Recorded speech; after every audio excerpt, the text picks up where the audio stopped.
آپ کی موجودگی میں بھی؟ ہاں میری موجودگی میں بھی، اس لیے کہ میں شروع سے یہاں نہیں ہوں۔ اگر شروع میں ہی یہاں آ گیا ہوتا تو شاید ایسا نہ ہونے دیتا۔ ابھی تو کچھ بھی نہیں ہوا، بس چند طوطے ہی مارے گئے ہیں۔ بھائی اس نے اپنی تیاریاں مکمل کر رکھی ہیں، وہ بیچارگی کے عالم میں بولے۔ لیکن آپ اس کی تیاریوں کو ملیا میٹ تو کر ہی سکتے ہیں نا؟ ہم صرف کوشش کر سکتے ہیں، کیونکہ ہم نہیں جانتے مجرم کس رخ سے وار کرے گا۔ تب پھر آپ پوری عمارت اور سبزگاہ کا جائزہ لے لیں، شوبھی تارا نے فوراً کہا۔ میں ایسا ضرور کروں گا، لیکن آپ لوگ ایسا کیوں نہیں کرتے کہ… وہ کہتے کہتے رک گئے۔ کہیے آپ رک کیوں گئے؟ یہاں سے فوراً شہر چلے جائیں، اپنے اپنے گھر۔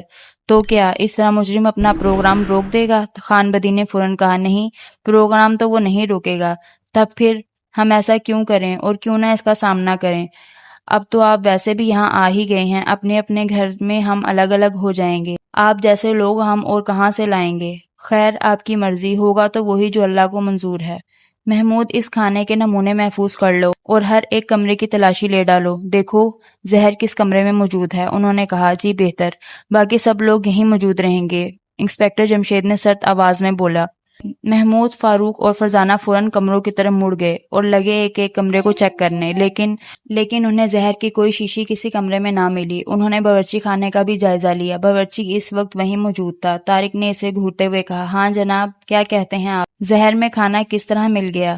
جی زہر میں کھانا یا کھانے میں زہر؟ اس نے حیران ہو کر کہا۔ ایک ہی بات ہے، اس سے کیا فرق پڑتا ہے؟ کھانا تم نے تیار کیا نا، پھر اس میں زہر کس طرح مل گیا؟ میں خود حیران ہوں۔ تم اس دوران باورچی خانے سے کہیں گئے تھے؟ جی ہاں، ایک دو بار آنا جانا تو پڑا، اسٹور سے کچھ چیزیں لانے کے لیے۔ باورچی خانے سے متعلقہ چیزیں وہیں رکھی ہوئی ہیں۔ تب پھر مجرم کے لیے بہت آسانی تھی زہر ملانا، اس کے لیے مشکل نہیں تھا۔ خیر اب تم بہت دھیان رکھو، کوئی چیز بھی تیار کرو، اس کو چھوڑ کر نہیں جاؤ گے۔ جانا ہی پڑ جائے تو باورچی خانے کے دروازے کو تالا لگا کے جاؤ گے، یہ زندگی اور موت کا سوال گیا ہے۔ کوئی خان صاحب اور ان کے دوستوں کی جان لینے کے در پر ہے، اور ہاں خان صاحب اور دوسرے لوگوں کی آمد سے پہلے کیا تم لوگ آئے تھے یہاں؟ محمود نے کہا، جی نہیں، خان صاحب ہر سال یہاں دعوت سے ایک دن پہلے آ جاتے، اپنے سے الگ ہمیں یہاں نہیں بھیجتے۔ جب آپ سب لوگ آئے اور دروازہ کھولا تو پوسٹر لگا ہوا تھا؟ بالکل لگا ہوا تھا۔ شکریہ بہت بہت، محمود نے کہا اور باہر نکل آیا۔ مجرم کے لیے اندر آ کے پوسٹر لگانا کوئی مشکل کام نہیں تھا، جیسا کہ ہم جان چکے ہیں۔ کئی درخت چھت تک آئے ہوئے ہیں، تو کیا زینے کا دروازہ کھلا ہوا ملا تھا اسے؟ آؤ دیکھتے ہیں، زینہ بند ہونے کی صورت میں وہ صحن میں کس طرح اتر آیا ہوگا۔ وہ چھت پر آئے، زینے کا دروازہ اندر سے بند نہیں تھا۔ انہوں نے منڈیر کا اچھی طرح جائزہ لیا اور پھر زور سے اچھلے۔ منڈیر پر شیشے کے ٹکڑے لگائے گئے تھے اور شیشوں پر ایک جگہ خون لگا ہوا صاف نظر آ رہا تھا۔ ان کی آنکھیں پھیل گئیں۔ اس کا مطلب ہے زینہ دوسری طرف سے بند تھا۔ مجرم کو منڈیر کے ذریعے نیچے اترنا پڑا۔ اس نے درخت کی شاخ سے رسی باندھی اور اس کے ذریعے نیچے سرک گیا، لیکن ایسا کرتے وقت منڈیر کا شیشہ اس کے جسم میں چبھ گیا اور وہ زخمی ہو گیا۔ اس کے باوجود وہ نیچے اترا اور پوسٹر لگا کر واپس زینے کے راستے چھت پر آ گیا۔ اس نے رسی اتار لی اور درخت کی شاخ کے ذریعے لوٹ گیا۔ تب پھر ہمارا مجرم زخمی تھا، فرزانہ بولی، لیکن ہم نے ان میں سے کسی کو زخمی نہیں دیکھا ہے۔ ہو سکتا ہے زخم ایسی جگہ لگا ہو جو کپڑوں سے ڈھکی ہوئی ہو، ہمیں کس طرح پتہ چل سکتا ہے بھلا؟ یہ تو ہمیں دیکھنا ہوگا۔ ویسے اس زخم نے ہمارا کام بہت آسان کر دیا ہے۔ ہاں لیکن یہ ترکیب سوچنا ہوگی کہ اس زخم کا پتہ کس طرح چلایا جائے۔ ترکیب کا کیا کرنا ہے؟ انا ہمارے ساتھ ہے، ترکیبوں کا پٹارا اسی کے پاس ہے۔ ابھی اپنے پٹارا کھولے گی اور اس میں سے ایک ترکیب نکال کر ہمارے سامنے رکھ دے گی، کیوں فرزانہ؟ فاروق نے شوخ الفاظ میں کہا۔ کبھی تم دونوں بھی اپنے دماغ سے کوئی ترکیب نکال لیا کرو، فرزانہ نے جل بھون کر کہا۔ اچھی بات ہے، آج ہم ترکیب سوچیں گے اور تم سنو گی، فاروق نے جل بھون کر کہا۔ خوشی ہوگی، فرزانہ مسکرائی۔ آؤ ابھی سب کے سامنے ترکیب بیان کرتے ہیں، محمود نے جلدی سے کہا، اور وہ اس کمرے میں آئے جس میں سب موجود تھے۔ انسپکٹر جمشید ان کی طرف دیکھ کر بولے، معلوم ہوتا ہے کوئی خاص بات معلوم کرنے میں کامیاب ہو گئے ہو۔ جی آپ یہ بات کہہ سکتے ہیں، ہم نہیں، فاروق نے کہا۔ یہ کیا بات ہوئی؟ پتہ نہیں وہ خاص بات ہے یا نہیں، ویسے ہم مجرم کو اب بہت آسانی سے پکڑ سکتے ہیں۔ اس سے پہلے کہ وہ کوئی خطرناک قدم اٹھائے، کسی کی زندگی سے کھیلے، ہمیں اسے پکڑ لینا چاہیے۔ ہم سب یہی تو چاہتے ہیں، خان بدی نے کہا۔ تو پھر آپ سب لوگوں کو ہماری ترکیب پر عمل کرنا ہوگا۔ ترکیب؟ کیسی ترکیب؟ کافی آوازیں ابھریں۔ ہمارا مجرم زخمی ہے، لیکن زخم اس کے جسم کا کوئی ایسا حصہ ہے جو کپڑوں کے نیچے ہے۔ اب دیکھنا یہ ہے کہ زخمی کون ہے۔ ایک منٹ، طاؤس خان نے گھبرا کر کہا۔ جی فرمائیں، آپ کچھ کہنا چاہتے ہیں؟ ہاں، یہ بات آپ کس طرح کہہ سکتے ہیں کہ مجرم زخمی ہے اور یہ کہ کوئی ایسا شخص جو مجرم نہیں زخمی ہو ہی نہیں سکتا۔ تینوں چکرا کر رہ گئے۔ اس پہلو سے تو انہوں نے دھیان ہی نہیں دیا تھا۔ انہیں گھبراہٹ میں دیکھیں انسپکٹر جمشید مسکرا دیے اور بولے، ان تینوں نے اگر یہ بات کہی ہے تو اس کی بھی کوئی معقول وجہ ہوگی۔ اب رہی یہ بات کہ زخمی کوئی شخص بھی ہو سکتا ہے، اس صورت میں زخمی ایک سے زیادہ آدمی بھی ہو سکتے ہیں۔ ہم دونوں یا تینوں زخمیوں کو الگ کر سکتے ہیں، اس طرح باقی لوگ شخص کی زد سے نکل جائیں گے اور تفتیش صرف ان تک رہ جائے گی۔ بالکل ٹھیک، خان رحمان نے پرجوش انداز میں کہا۔ تو پھر اب آپ لوگ اعلان کریں، آپ میں سے کون کون زخمی ہیں۔ اگر اعلان نہیں کریں گے تو ہم ڈاکٹر صاحب کے ذریعے چیک کروائیں گے، پھر نہ کہیے گا ہماری بے عزتی ہو گئی۔ یہ مسئلہ ہے زندگی اور موت کا۔ ٹھیک ہے، ہمیں کوئی اعتراض نہیں، خان بدی بولے۔ میں زخمی ہوں، طاؤس جان نے گھبرائی ہوئی آواز میں کہا۔ شکریہ۔ زخم آپ کے جسم کے کس حصے میں ہے؟ دائیں ران پر۔ ران کے اوپر کی طرف یا نیچے کی طرف؟ انسپکٹر جمشید نے کچھ سوچ کر پوچھا۔ محمود، فاروق اور فرزانہ نے حیران ہو کر ان کی طرف دیکھا، کیونکہ انہیں ابھی منڈیر پہ جو خون لگا ہونے کے بارے میں کسی کو نہیں بتایا تھا، اور یہ سوال وہی شخص کر سکتا ہے جسے یہ بات معلوم ہو۔ اس کا مطلب یہ تھا کہ ان کے والد نے اندازہ لگا لیا تھا، اور اندازے لگانے کے معاملے میں تو وہ ویسے بھی ماہر تھے۔ اوپر کی طرف کسی اور کے جسم پر کوئی زخم ہے؟ سب نے نفی میں سر ہلا دیے۔ ڈاکٹر صاحب، آپ ذرا خان بدی کے دوستوں کے جسموں کو الگ کمرے میں جا کر چیک کر لیں، انسپکٹر جمشید بولے۔ اچھی بات ہے، انہوں نے کہا۔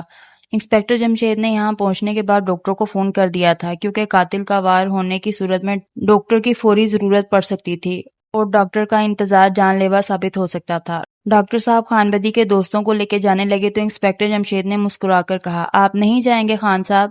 جی، کیا مطلب؟ کیا میں خود بھی چیک کرواؤں؟ جی ہاں، کیوں نہیں، اس کیس کے مجرم آپ بھی ہو سکتے ہیں۔ یہ آپ کیا کہہ رہے ہیں؟ میں کوئی غلط بات نہیں کر رہا، یہ ہمارا اصول ہے، کیس سے متعلق ہر آدمی پر شک کرتے ہیں۔ یہ اچھا اصول ہے، میں تو ان سب کا میزبان ہوں، بھلا میں انہیں گھر بلا کر ہلاک کیوں کروں گا؟ جی ہاں، اس بات کا بالکل امکان ہے، انسپکٹر جمشید نے نرم آواز میں کہا۔ آپ عجیب ہیں، بہت عجیب، وہ بولے۔ میں صرف عجیب نہیں، غریب بھی ہوں، انسپکٹر جمشید نے مسکرا کر کہا۔ اچھی بات ہے، اگر آپ کا اطمینان اسی میں ہو سکتا ہے تو میں خود بھی چیک کروا لیتا ہوں، انہوں نے منہ بنا کر کہا، اور اس کمرے میں چلے گئے جس میں ڈاکٹر صاحب باقی لوگوں کو لے کے گئے تھے۔ اب وہ تینوں انسپکٹر جمشید، پروفیسر داؤد خان رحمان اور انسپکٹر خادم حسین رہ گئے۔ آپ براہ راست کمشنر صاحب کے ماتحت ہیں؟ انسپکٹر جمشید نے ان سے پوچھا۔ جی ہاں، یہی بات ہے، اس نے کہا۔ آپ اب تک کس نتیجے پہ پہنچے ہیں؟ اس پر کہ کسی نے ان کے ساتھ مذاق کیا، لیکن مذاق کرنے کے لیے اس قدر لمبا چوڑا منصوبہ بنانے کی کیا ضرورت تھی؟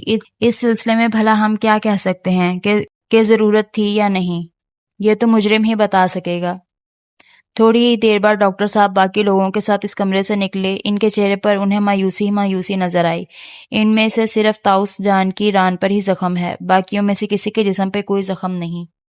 اوہ، ان کے منہ سے ایک ساتھ نکلا، پھر ان کی نظریں طاؤس جان پر اٹک گئیں۔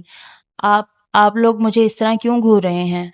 آپ کو اپنے زخم کے بارے میں وضاحت کرنا ہوگی، انسپکٹر جمشید بولے۔ لیکن یہ زخم کا چکر آخر کہاں سے ٹپک پڑا؟ خان بدی نے کہا۔ محمود، وضاحت کر دو ذرا۔ اوپر منڈیر پر شیشے کے ٹکڑے لگائے گئے ہیں، زینے کا دروازہ اندر سے بند تھا۔ مجرم کو پوسٹر لگانے کے لیے اندر وہ درخت کے ذریعے چھت پر پہنچا اور درخت کی شاخ سے رسی باندھ کر صحن میں لیکن ایسا کرتے وقت اس کے جسم کے کسی حصے میں شیشے کا ایک ٹکڑا چپ گیا۔ اوپر منڈیر پر خون صاف دیکھا جا سکتا ہے۔ اوہ، خان صاحب بولے۔ ان کی بھی نظریں طاؤس جان پر جم گئیں۔ میری ران پر یہ زخم چند روز پہلے آیا ہے، میں نے اس پر اپنی فیملی ڈاکٹر سے پٹی کرائی تھی، آپ ان سے پوچھ سکتے ہیں۔ پوچھنے کی ضرورت بعد میں پیش آئے گی، پہلے تو آپ یہ بتائیں کہ زخم آیا کس طرح؟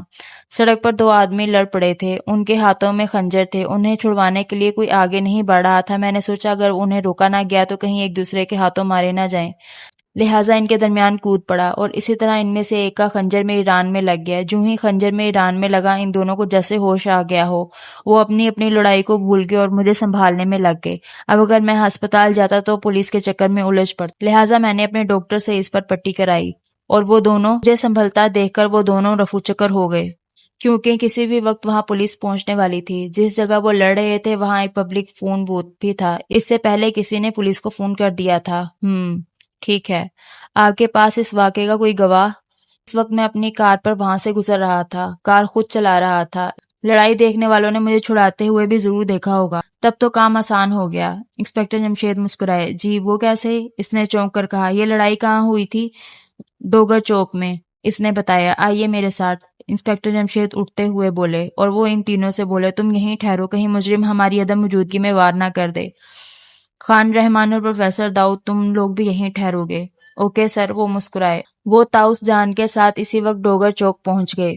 دکاندار سے انہوں نے پوچھا چند روز پہلے یہاں دو آدمی لڑ پڑے تھے، وہ خنجروں سے لڑ رہے تھے، آپ کو کچھ یاد آیا؟ ہاں جناب، یہ بھی کوئی بھولنے والی بات ہے؟ شکریہ۔ پھر کیا ہوا؟ کوئی ان کے بیچ بچاؤ کی ہمت نہیں کر رہا تھا، پھر ایک کار والا رکا اور اس نے ان دونوں کے درمیان پڑ کر انہیں چھڑوایا، لیکن وہ خود زخمی ہو گیا تھا۔ اوہ ذرا انہیں دیکھیے، جن صاحب نے چھڑایا ہے، کیا یہ وہی تو نہیں؟ اس نے چونک کر ان کی طرف دیکھا اور پھر چلا اٹھا، بالکل جناب، یہ وہی تھے۔ شکریہ، آئیے جناب۔ اگلا پارٹ انشاءاللہ آئندہ سنایا جائے گا، تب تک کے لیے خدا حافظ۔